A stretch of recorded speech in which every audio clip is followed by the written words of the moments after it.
네, 강의 시작하겠습니다. 안녕하세요. 김소희 노무사입니다. 네, 설명회 때 뵌 분도 있으시고 지금 처음 뵙는 분도 있는데 오늘 첫 시간은 간략하게 지금 OT 진행하고 뒤에 수업 진행하도록 하겠습니다. 제 강의 계획서 보시면은 제가 이제 쪽지 시험 본다 이렇게 말씀을 드렸는데 사실 오늘은 배운 게 이미 없으시기 때문에 쪽지 시험은 다음 주부터 진행이 되는데 제가 계속 말씀드릴 거지만 프린트를 드리기는 하는데 그게 부담되는 수준은 아니에요. 학교를 나중에 이제 개강하시고 다니시거나 하시면서도 1차 공부하는데 시간을 그렇게 많이 쏟을 정도로 드리는 건 아니어서 부담 없이 들으시면 되고, 제 이메일 주소는 제가 공개를 했고요. 저희 지금 찍는 강의는 맛보기 강의로 오픈이 돼서 제가 핸드폰 번호는 나중에 좀 공개를 해드릴게요. 그래서 궁금하신 사항 있으면은 카톡이나 메일 둘 중에 어떤 걸로 주셔도 상관은 없습니다. 근데 다만 이제 제가 답변이 조금 늦어지는 날은 뭔가 외근이 있거나 그런 날에 조금 늦어질 수 있어서 그 부분만 좀 양해를 부탁드리고요. 저희가 OT에서는 좀 제가 설명회랑 최대한 그래도 말씀을 드리면서 이외에 궁금한 것도 준비를 해봤는데 우선은 1차 수험 전략 다시 한번 저희 짚고 넘어가려고 합니다.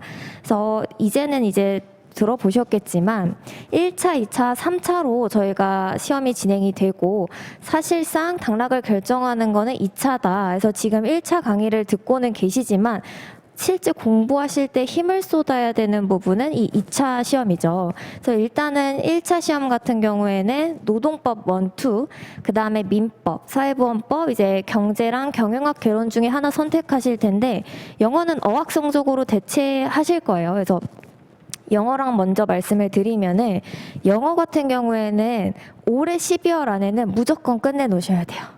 네, 나중에 이제 제가 내년에 또 이제 강의하면서 뵙는 분들 중에 영어 성적 다 되셨냐고 여쭤보면은 아직 이제 준비 중이다 이런 분들이 꼭 있으세요. 한두 분씩. 그게 이제 영어가 안 됐다고 해서 그 해 합격이 어렵다 이건 아니지만 어쨌든 영어를 이번 해 안에 끝내 놓으셔야지 내년에 편하게 공부하실 수 있기 때문에 이거는 지금 이제 굳이 진입하셨는데 준비를 안 하실 이유가 없겠죠. 그래서 이거 끝내 놓으시고 2차 과목은 아마 이제 2차 개강하고 설명을 다 들으시게 될 텐데 먼저 겹치는 과목 한번 보면 노동법 1차랑 2차가 겹치고요.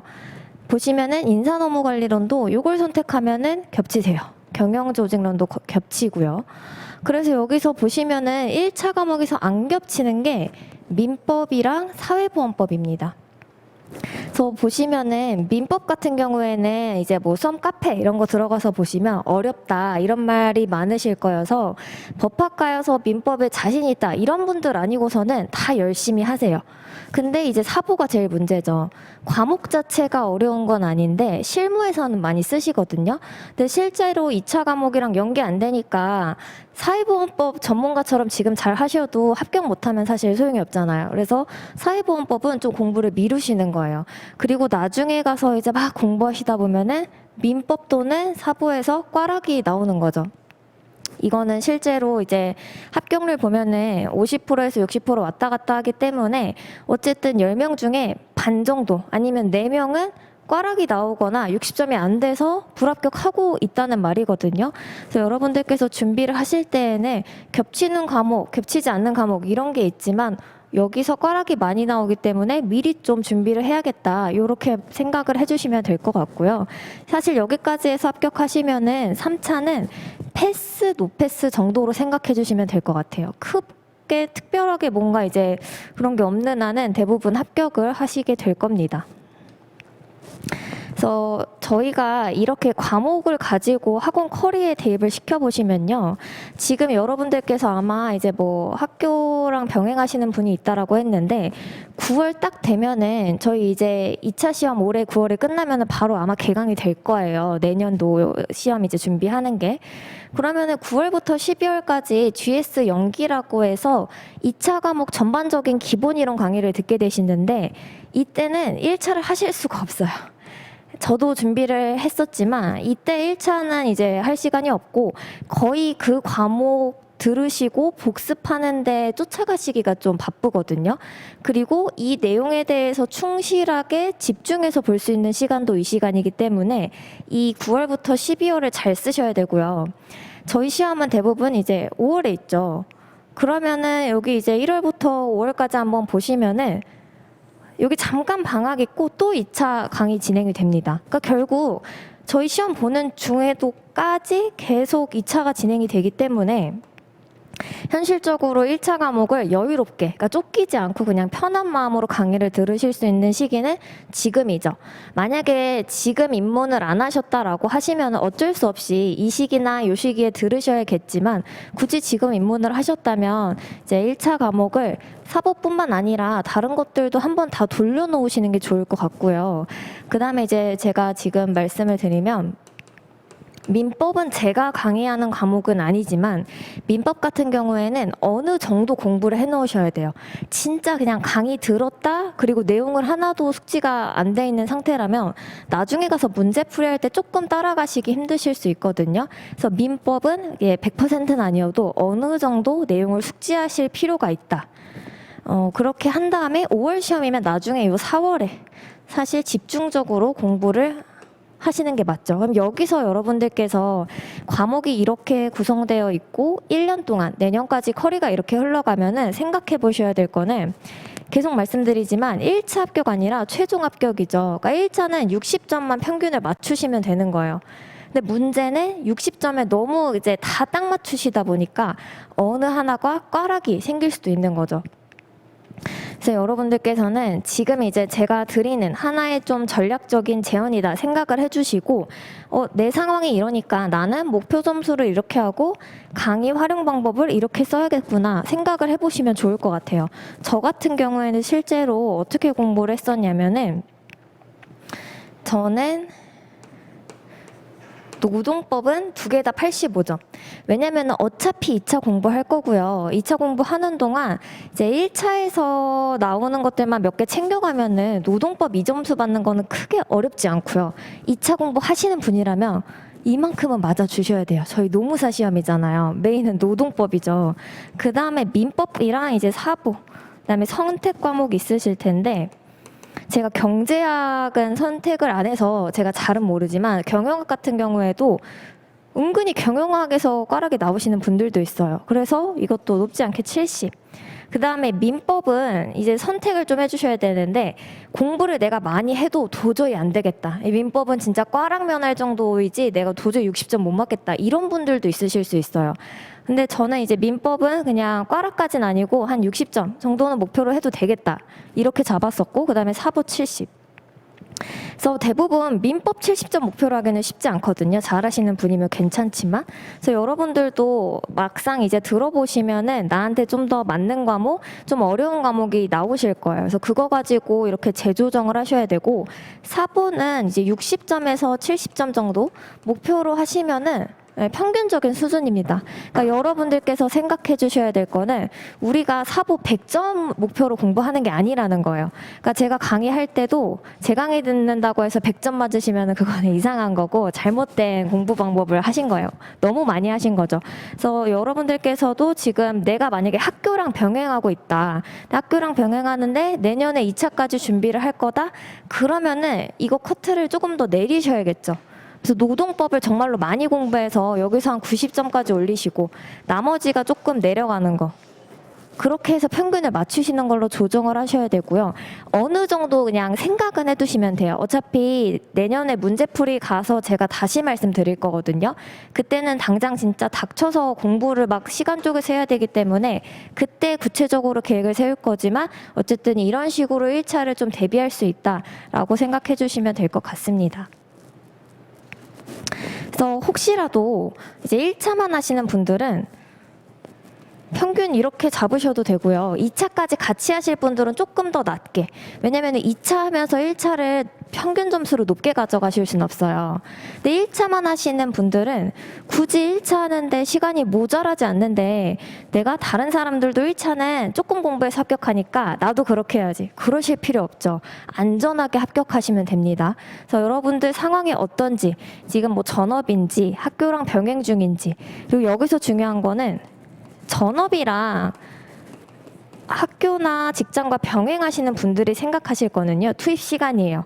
전업은 사실 밥 먹고 자는 시간 빼고는 물리적으로는 어쨌든 공부에 투입하실 수 있잖아요. 학교 가시면 수업 듣는 시간, 이동하는 시간, 실질적으로 공부에 투입할 수 있는 시간이 얼마인지, 그 다음에 내가 이동하면서 자투리 시간이 얼마인지 해서 하루 공부할 수 있는 양을 조금 지금 미리 계산해 보시고 그걸 최대한 촘촘하게 늘려가시는 게 중요할 것 같습니다.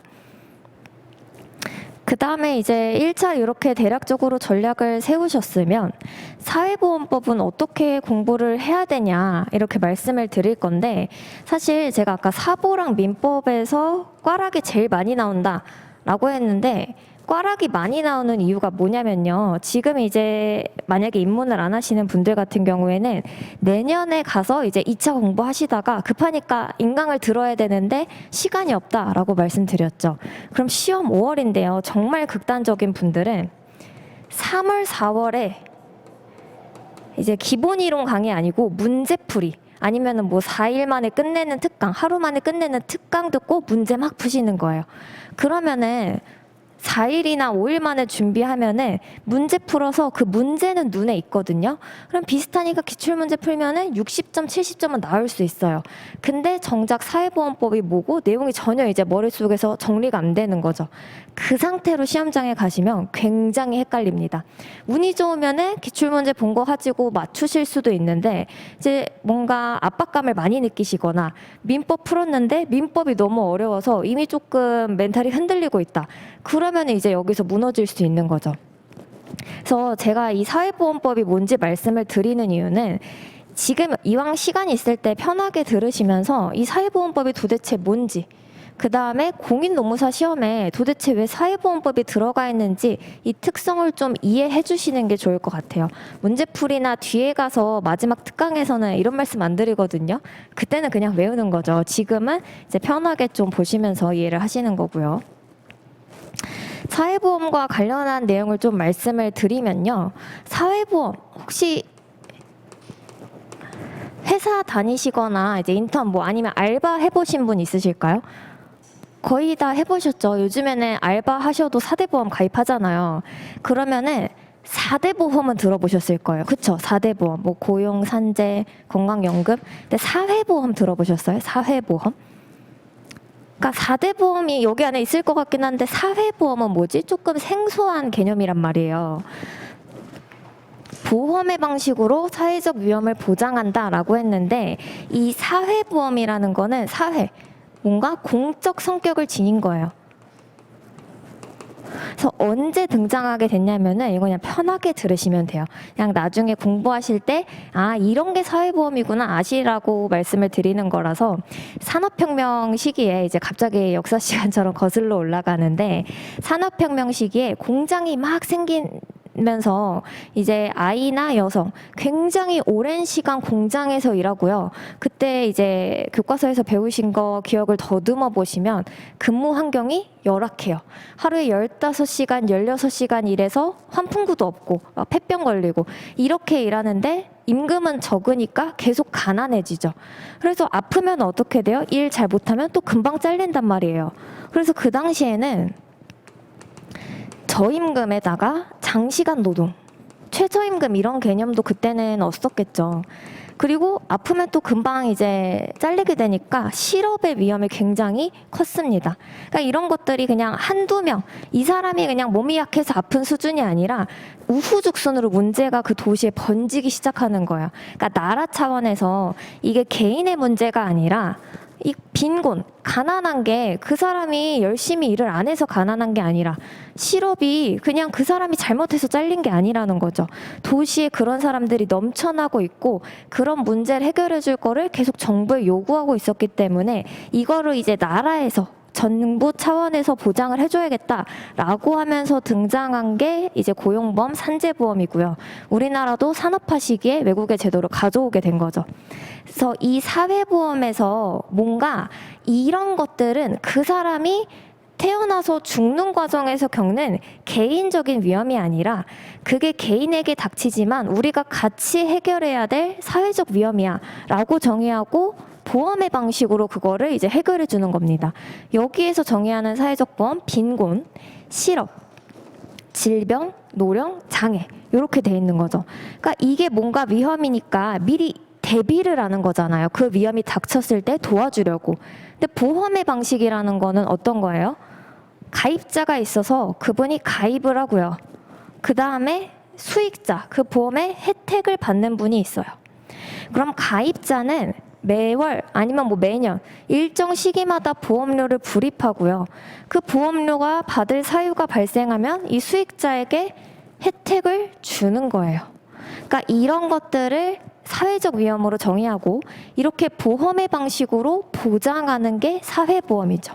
그래서 여러분들이 아시는 4대 보험도 사회보험의 일종이다라고 생각하시면 될 것 같아요. 그러면 이제 사회보험은 어떤 특성이 있느냐? 이거는 기억을 지금 잘 해놓으시면 나중에 이제 법령을 실제로 보실 때 좀 구분하기가 쉽습니다. 전혀 외우시지는 않아도 돼요. 사보험, 대표적인 게 어떤 게 있죠? 자동차 보험, 아니면 뭐 암보험, 이런 게 있죠. 그런 분들은 이제 사실 흔치 않지만 저는 보험 가입하는 게 싫고 이게 뭔가 사기 같아서 그냥 가입 안 하고 싶어요. 가입 안 할 수 있죠. 단 한 개도 보험 없을 수 있죠. 전적으로 저의 자율성에 따라서 가입 여부를 결정할 수 있습니다. 근데 사회보험은요, 법으로 적용 대상을, 가입 대상을 정하고 있어요. 고용보험 누가 가입해야 됩니까? 이런 사람들은 반드시 가입해야 됩니다라고 법에 정하고 있어요.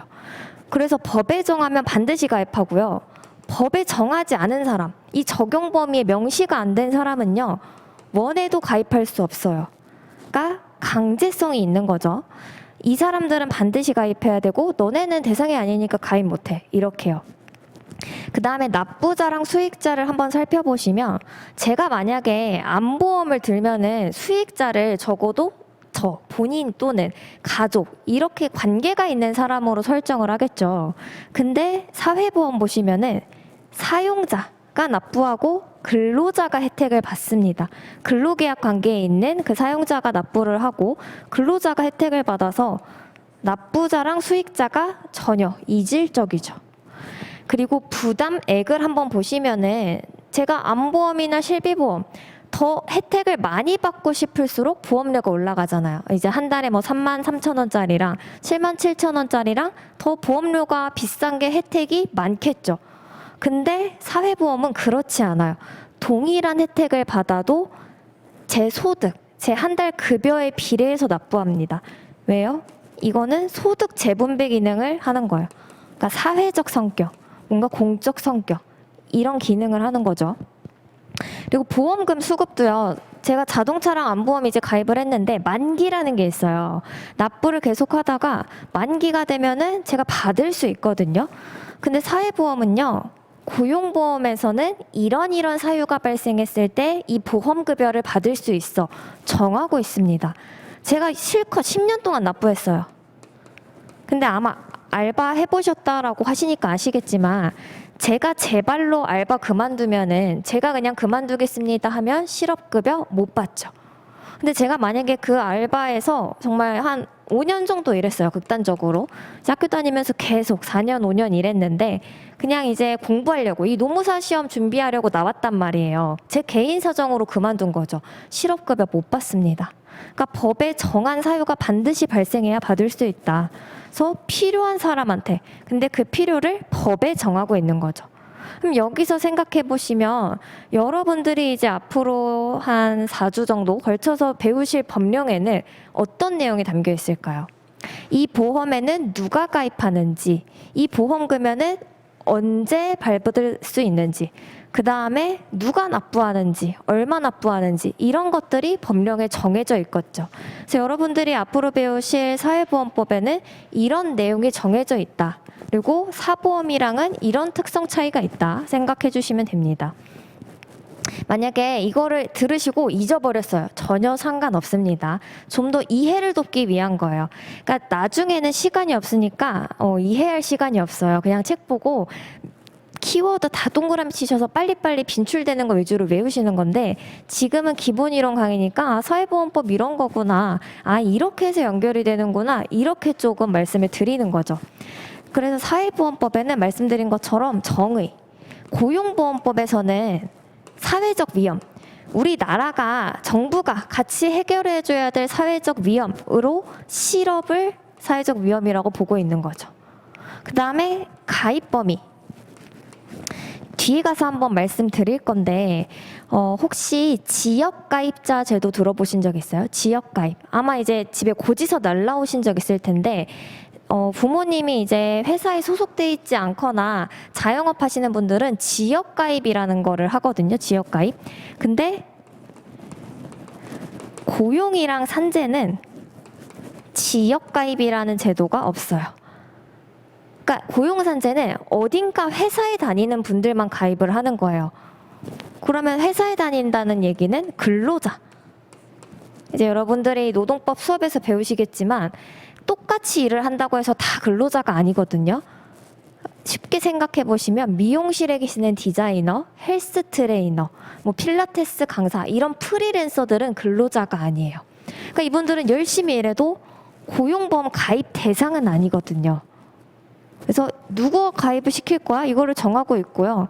그 다음에 아까 본 것처럼 자진퇴사는 못 받아. 실업급여 줄 건데 자진퇴사는 못 받고 뭔가 회사가 먼저 나가라고 하는 해고 아니면은 회사가 나가라고 해서 근로자도 알겠다 하고 나가는 권고사직 이런 거에 대해서 줄 거야. 이런 것들을 정하고 거기에 따라서 운영이 되는 거죠.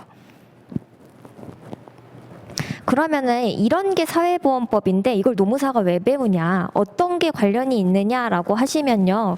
이제 뭐 실무적으로 어떤 일을 하게 될지 여러 가지가 있겠지만 이 사회보험법이랑 관련된 업무를 먼저 말씀을 드리면요. 누군가 회사에 들어오잖아요. 그러면 이 사람을 우리 회사에 입사했어 라고 보험 가입을 시켜줘야 돼요. 그리고 이 사람이 이제 우리 회사 그만뒀어. 더 이상 우리 회사 근로자 아니야. 이런 퇴사 신고도 해야 되거든요. 공단에. 그런 것들을 노무사가 세무사도 대신할 수 있고요. 노무사가 대신합니다. 이런 업무 하시고요.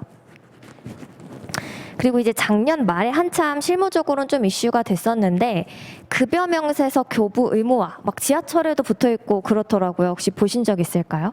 옛날에는 사장님이 시급 10,000원 해서 50시간 일했으니까 50만 원 했는데 뭔가 급여가 안 맞아도 알 수가 없어요. 얼마가 공제됐는지.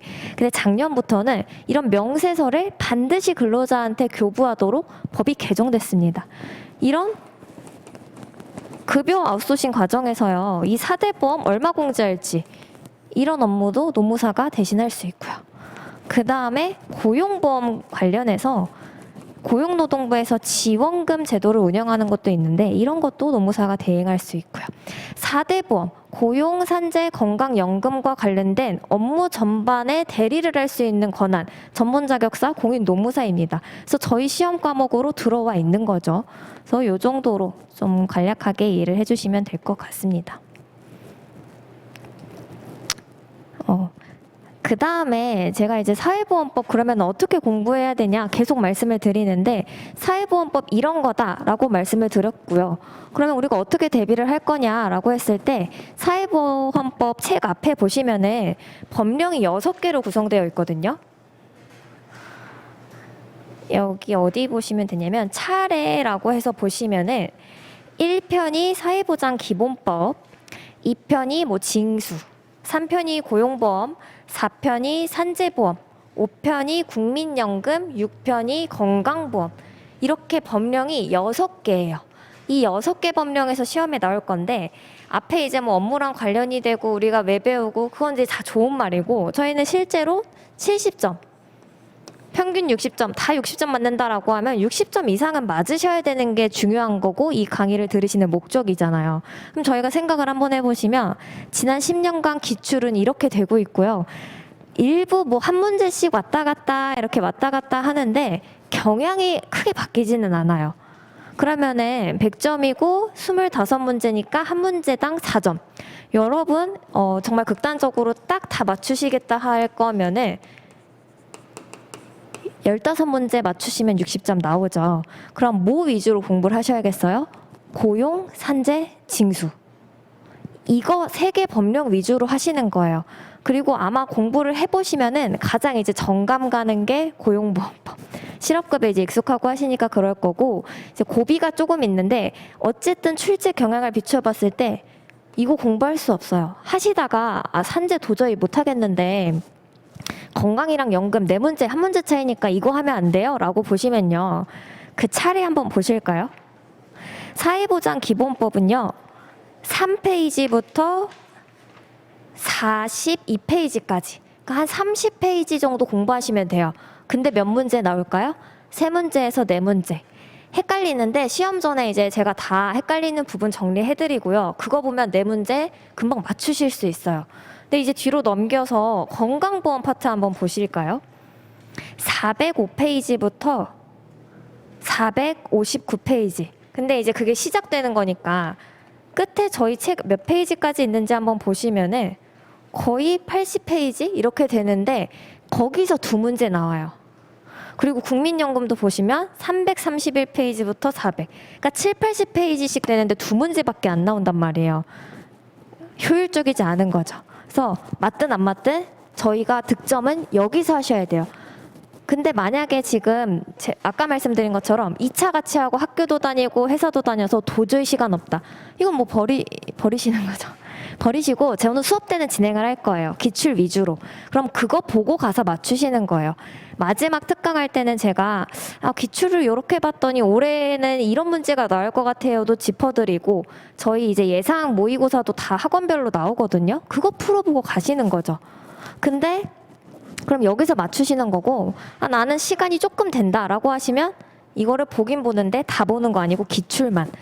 그러니까 여러분들께서 복습 진행하시고 나중에도 기억하실 건 건강연금은 살짝 가볍게 핵심은 고용산재 징수 그다음에 사회보장 기본법까지 진짜 딱 60점 맞겠다고 이거를 굳이 안 가져가실 필요는 없어요. 왜냐하면 40페이지에서 4문제니까 효율적이다 이걸 가져가는 게 그렇게 생각을 해주시는 게 맞습니다. 그리고 제가 몇 가지 말씀을 드리면은 나중에 이제 강의 진행하다 보면 질문 주시는 게 법조문을 찾아서 읽어봐야 되냐라고 하시는 경우가 있어요. 근데 제가 이제 이 책으로 우선은 진행을 할 건데 이 전시춘 박사님이 정리해 주신 게 법령의 그 시험에 나오는 표현을 그대로 가져와 주신 거라서 보실 필요 없습니다. 법이 개정되거나 그런 것 중에 법조문을 꼭 읽어봐야 이해가 되는 건 제가 뽑아서 드릴 거예요. 따로 찾아보실 필요 없고요. 법조문은 2차 공부하실 때는 읽어보시는 게 좋아요. 그러니까 법전 주는데요. 나중에 법전 찾아가면서 실제 답안지 잘 안 쓰고 실제로는 그 법전의 내용을 대부분 이제 어느 정도 중요한 시험에 나오는 것들은 외워져 있고 보고 쓰시는 거예요. 달달 외우시는 건 아니고요. 이렇게 외워지는 게 몇 개 있습니다. 근데 1차는 사회보험법은 법조문 보실 필요 없고 계산 문제가 저희도 있어요. 근데 전혀 어렵지 않고요. 굉장히 기초적인 산수. 그냥 곱하기 더하기만 하시면 되고 경영학의 문제처럼 어렵지 않아요. 근데 계산 문제를 버려도 되냐? 버리시면 안 돼요. 주는 문제입니다. 계산 문제 제일 기초적인 거고 그냥 그 부분 공부하면 맞추게끔 주거든요. 절대 어렵게 나오지 않습니다. 그래서 이 2가지 좀 유의를 해주시면 되겠습니다. 그리고 이제 출제 유형으로 가서 제가 이제 강의를 어떻게 진행할지를 말씀을 좀 드리면은 설명회 때도 말씀을 드렸었는데 이런 거 물어봐요. 자영업자 갑이 받을 수 있는 구직급여 소정급여 일수는? 이거 굉장히 생소한데요. 이게 뭘 물어보는 거냐면 이 사람 이렇게 일한 사람인데 실업급여 며칠 받을 수 있어? 이거 물어보는 문제거든요. 이게 계산 문제 중에 표 그려서 푸시는 하나거든요. 쉽죠. 근데 어쨌든 이거는 그 소정급여 일수 표를 아셔야지 맞추실 수 있어요. 만약에 그 표 자체를 모르시면 못 맞추시니까 그 부분을 정확하게 알아야 맞출 수 있는 문제 유형. 그다음에 내용 열거형도 이거 제가 똑같이 말씀드렸었는데 사회보장심의위원회의 심의사항이 쭉 책에 열거되어 있을 거고요. 그중에 그 내용을 알고 걸러내셔야 되는 거잖아요. 내용이 나열되어 있는 것 중에 심의사항의 그 내용을 어느 정도는 아셔야지 걸러서 맞출 수 있는 문제죠. 그러니까 이거는 심의사항에 관련된 기출문제를 그냥 여러 번 풀어보시는 것보다 책에 있는 그 부분 한 번 보는 게 훨씬 효율적인 거예요. 그 마지막 이제 이것 때문에 사회보험법이 어려워지는데 선지형. 이게 정답이 설명하도록 노력하여야 한다. 나중에 사회보장기본법 보시면요. 할 수 있다, 하여야 한다, 뭐 국민인지 아니면 국가랑 지자체인지 계속 이걸로 말장난을 할 건데 그건 지금 외우실 필요 없죠. 지금 아직 1차 시험 거의 10달 남았는데 지금 외우시는 거는 소용이 없겠죠.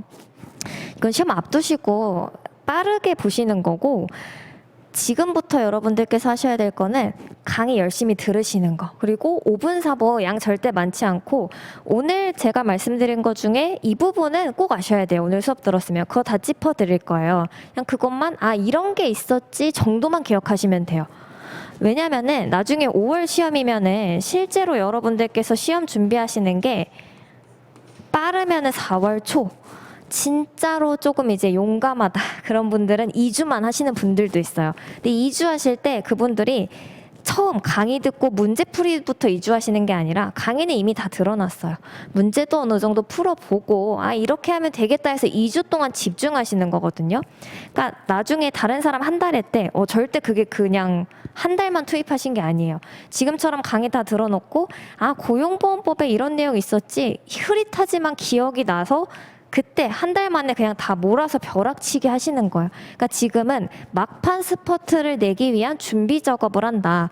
외웠던 거 까먹으셔도 전혀 상관없어요. 한번 외웠다가 까먹는 거랑 아예 처음 보는 내용 그 한 달 전에 달달 외우시는 거랑 전혀 다르거든요. 그래서 지금은 뭔가 나중에 한 달, 3주 이렇게 압축적으로 공부할 때 좀 더 속도를 내기 위해서 준비하는 과정이다. 그래서 수업 시간 들으시고 제가 드리는 프린트물 정도 복습해 주시면 됩니다. 그래서 이 문제 3가지 보시면 제가 2개는 그 부분을 정확하게 그냥 한번 보는 게 낫고 이거는 눈에 익혀야 된다 계속.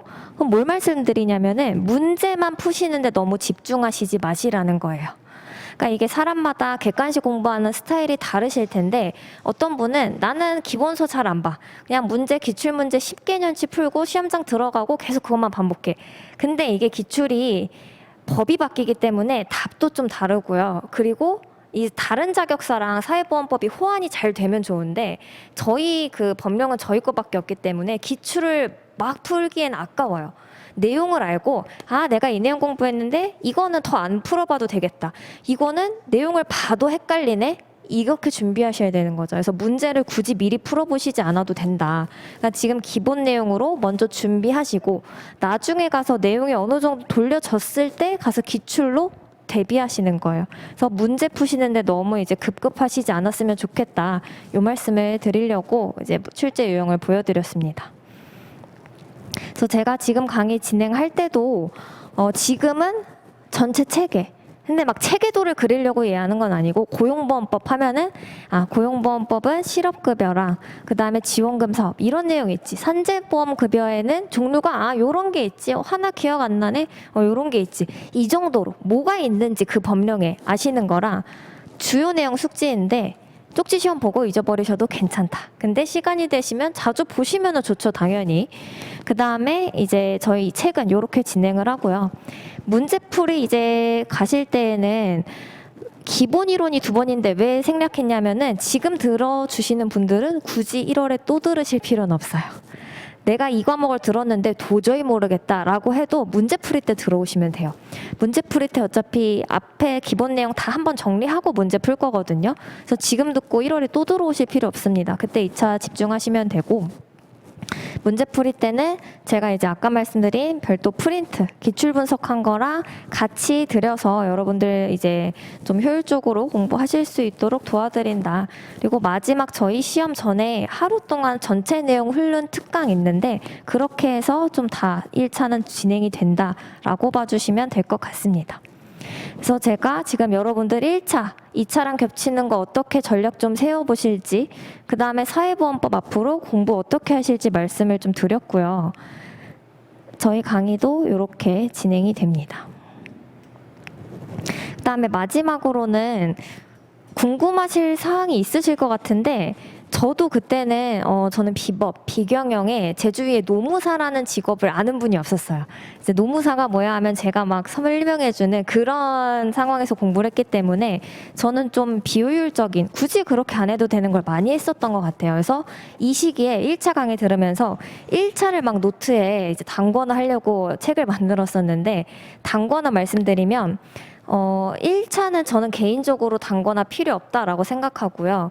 다른 수업 들으시다가 거기서 추천을 해주셔서 괜찮으면 하셔도 되지만, 사보 같은 경우는 단거나 필요 없습니다. 다 따로 드릴 거예요. 시험 전에 들고 가실 프린트 이렇게 드릴 거라서 따로 안 준비하셔도 된다. 그럼 지금 뭐 하시냐? 사실 이제 개강이 된 과목도 있고 안 된 과목도 있어서 막 뭔가 공부를 하려고 하는데 막상 또 할 게 그렇게 많지 않으실 수 있거든요. 그럼 제가 설명회 때도 말씀드렸지만, 정보. 여러분들께서 생각하시는 것보다 조금 더 그냥 시간 날 때마다, 웹쇼핑은 많이 하시니까 그 노무사의 길을 걷는 사람들 카페 있거든요. 나중에 합격하시면 거기에 또 이제 그 채용 공고 이런 것도 많이 올라오기 때문에 가입을 하시면 되고, 거기서 합격 수기, 불합격 수기, 그다음에 들어봤는데 뭔가 생소할 것 같은 과목, 답안지 쓰는 방법, 답안지 쓸 때 글씨 속도가 빠르면 좋다더라, 뭐 글씨체 이러면 좋다더라, 그런 걸 미리 정보를 습득하시고, 내가 악필인데 어떻게 해야지? 그럼 그거는 이제 수업 듣는 강사님이나 뭐 카페에 글 올린 거 찾아서 보시는 거예요. 어떻게 해결할지. 네, 악필은 나왔으니까 말씀드리면 고민 많이 하시는데, 이제 딱 글씨를 썼을 때 정말 지렁이 기어가서 한 글자도 못 알아보겠다, 이 정도 아니면 괜찮아요. 왜냐면은 어차피 여러분들이 정해진 시간 답안지 그 쓰시는 게 나중에 가면 글씨가 엉망이 되거든요. 그래서 실제로 그냥 동차 요 정도로 해서 나중에 끝에 답안지 막 페이지 가면 더 그러셔도 되거든요. 잘 썼다고 생각하실 수도 있는데, 어느 정도 진짜 심각한 악필 아니면 채점하시면 다 알아볼 수 있습니다. 그러니까 각도를 살려주시는 거예요. 여러분들이 보통 악필 같은 분은 이렇게 쓰시는데, 여기서 여기를 조금, 제가 글씨를 사실 조금 못 쓰지 않는 편이어서 각도를 살려주셔야 된다. 어쨌든 그래서 이런 것들 좀 지금 찾아보시라는 거죠. 그리고 아까 말씀드린 영어 7, 8월에 하시면 좋겠죠. 토익 그냥 지금 다 끝내고 9월에 편한 마음으로 2차 개강하시면 되니까 그렇게 하시고, 그래도 나는 시간이 좀 남는다, 이미 토익을 해놔서, 그런 분들은 이제 강사님을 찾으시는 거예요. 내가 이 강사님 걸 들어야겠다, 2차. 왜냐면은 중간에 듣다가 이분이 유명하다, 아니면 이분이 뭐 이렇다 해서 들었는데 본인하고 안 맞아서 내년 막 1월에 바꾸시고 이러면 조금 늦은 감이 있어서, 미리 한번 맛보기 강의 같은 건 들어보시는 거 좋죠. 2차 지금부터 막 전속력으로 달릴 준비를 하실 필요는 없는데, 맛보기 들어보면서 여러 개, 이분은 이런 게 좋구나, 나랑 이게 맞겠구나 정하시고 그대로 따라가시고, 정했는데 그 과목을 좀 뭔가 미리 준비하고 싶으시면 아마 공개된 메일이나 그런 게 다 있으실 거예요. 이제 소통할 수 있는 루트가. 그분한테 이제 여쭤보셔서 강사님한테 이런 거 미리 준비하면 좋겠다 해서 그거 준비하시면 되겠죠. 그래서 뭐 같은 맥락일 거고요. 그 다음에 아까 말씀드린 거죠. 한 달 하는 거 실제로 맞는데 그 한 달이 기본 이론부터 듣는 건 아니다. 지금은 이제 막판 스퍼트를 위해서 다 준비해 놓으셔야 되고, 보통은 4주, 대부분 4주고요. 4주에서 3주 많이 하시고, 2주는 헌동차. 이제 이미 1차 경험이 한 번 있으신 분들, 아니면 이제 뭐 문제 풀면 거의 다 안다, 요런 분들이 2주 정도 하시는 것 같아요. 그리고 이제 계속 말씀드리겠지만, 제가 중간중간에 수험생활과 관련된 얘기를 계속 드리지는 않는데 그래도 필요할 것 같다. 왜냐면 이제 저랑은 7월에 보고 안 보시는데, 공부하시다가 이제 뭐 10월, 12월 되면 그 시기에 필요하신 궁금한 사항이 있으실 거거든요. 그래서 그거를 미리 강의 때 좀 말씀드리려고 할 거예요. 그래서 일단은 말씀드리지만, 굳이 지금 입문하셨는데 내년에 1차 합격하고 그 다음 연도에 2차 합격하실 필요 없죠. 동차로 하실 수 있기 때문에 미리 준비해서 이제 알맞은 방법으로 대비를 하시면은 충분히 가능한 부분이고, 이거는 2차 얘기입니다. 1차는 단거나 하실 필요 없다 얘기를 드렸고, 그 다음에 아끼지 말자. 그러니까 1차는 조금만 해도 되니까 굳이 1차 강의 안 들으시고 나중에 하면 되겠지 미루시지 마시고, 시간이 있으니까 미리 다 돌려놓으시고요. 그 다음에 스톱워치는 저는 스톱워치로 공부를 했었다라고 말씀을 드렸었는데 보통 수험생들이 하루에 얼마 공부해야 돼요? 몇 시간 공부해야 돼요?도 많이 물어보시거든요. 근데 이제 제가 지금 그분 성함이 기억이 안 나는데 공신 있죠. 그분이 유튜브에서 그런 말씀을 하신 적이 있어요. 저도 봤는데 고시 공부를 하는 사람이라면 하루에 이제 전업 수험생 기준 10시간은 해야 된다. 그러니까 강의 듣는 거랑 다 포함해서 10시간. 근데 저도 해봤는데 이게 조금 엉덩이가 안 무거운 사람들은 벅차요. 그래서 정말 진짜 마지노선으로 잡아도 제가 생각하기엔 8시간, 9시간 이 정도는 해주셔야지 공부량을 쫓아갈 수 있거든요. 학원 커리큘럼을. 그래서 요 정도 생각해 주시는데 그냥 아침 7시에 와서 밤 12시까지 앉아있다라고 이걸 사실 채웠는지 안 채웠는지 모른단 말이에요. 중간에 뭐 잠깐 핸드폰 보실 수도 있고 화장실도 갔다 오고 그래서 저는 스탑워치로 활용을 했던 거고 나중에 되면 이제 그게 뭔가 파블로프의 개처럼 누르면 조금 있다 집중이 이제 좀 더 잘 되는 그런 현상이 나타나게 됩니다. 그리고 백지 복습은 이것도 나중 되면은 다 외운 게 너무 많기 때문에 써볼 시간이 없어요. 12월 이전에 이거를 많이 해보실 시기가 있을 거고요. 여러분들께서 이제 막 이 시험에 입문하셨기 때문에 지금은 손목이 좀 쌩쌩하거든요. 근데 나중에 가면 손목이 굉장히 많이 아파요. 그래서 지금 괜찮으실 때 뭔가 이 백지 복습, 그날 공부했던 걸 백지 한번 다 써보시는 거예요. 그런 방법으로 좀 공부를 하시면은 좋겠다. 그리고 이외의 공부 방법 같은 거는 궁금하시면은 저한테 말씀 주시면은 그 과목의 답이나 내용은 제가 말씀을 드리긴 좀 어렵지만 공부 방법, 수험 생활, 마인드 이런 것들은 좀 말씀을 드릴 수 있을 것 같습니다. 그리고 이거는 제가 아니어도 아마 다들 많이 활용을 하실 거예요. 어쨌든 저희 시험은 핵심이 2차고요. 2차는 주관식이란 말이에요. 그러면 만약에 이제 그 2차도 책이 다 있을 텐데 그럼 그 책을 어쨌든 여러분들 머릿속에 넣어서 뭘 물어볼지 모르지만 주관식으로 다 써내려 가실 수 있어야 되는 게 합격 포인트죠. 그걸 뭐 계속 깜지를 써서 외우시건 책을 읽어서 외우시건 그러면 내용을 숙지해야 되는데 뭔가 암기할 때 그냥 암기하면 잘 안 외워지거든요. 왜 시험 보실 때 내가 그거 몇 페이지에 여기 위쪽에서 본 것 같은데 무슨 내용인지는 기억이 잘 안 난다. 이런 걸 느끼신 적이 있을 텐데 사람이 뭔가를 외울 때는 사진 찍듯이 그림으로 외운단 말이에요. 그래서 여러분들도 이제 지금 이게 그림으로 외운다는 게 무슨 말인지 잘 안 와닿으시겠지만 키워드에 빨간색 동그라미를 치시는 연습. 저는 그렇게 했었고요. 나중에 가면은 처음엔 그냥 이게 키워드인지 이제 동그라미 치는 거에 좀 집중하게 되는데 계속 책을 읽으시면 나중엔 그거 위주로 한 뭐 몇백 페이지를 그냥 몇 시간 만에 쭉 보실 수 있게 돼요. 결국 시험 전날에 그 과목 다 보고 들어가셔야 되거든요. 그러니까 지금부터 1차는 다 밑줄 칠 필요는 없고 저랑 어차피 제가 그 책 한번 보여드리면서 동그라미 치세요 이런 얘기 드릴 거예요.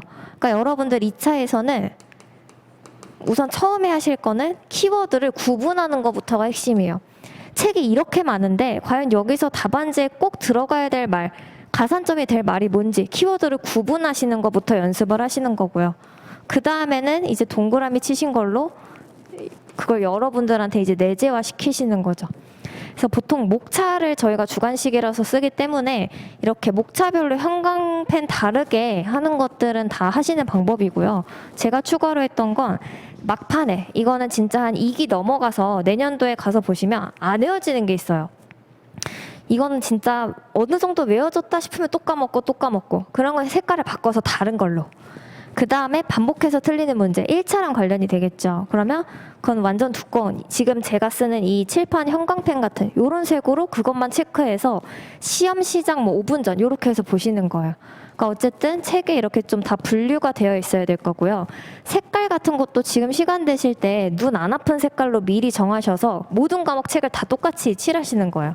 그래서 나중에 저도 그 수업 듣기 전에 밤에 일요일 밤에 TV 보거나 이제 뭐 영상 틀어놓고 그 형광펜만 다 쳐놓고 그랬었거든요. 공부할 때. 그래서 이것도 좀 참고를 해서 공부를 하시면 될 것 같습니다.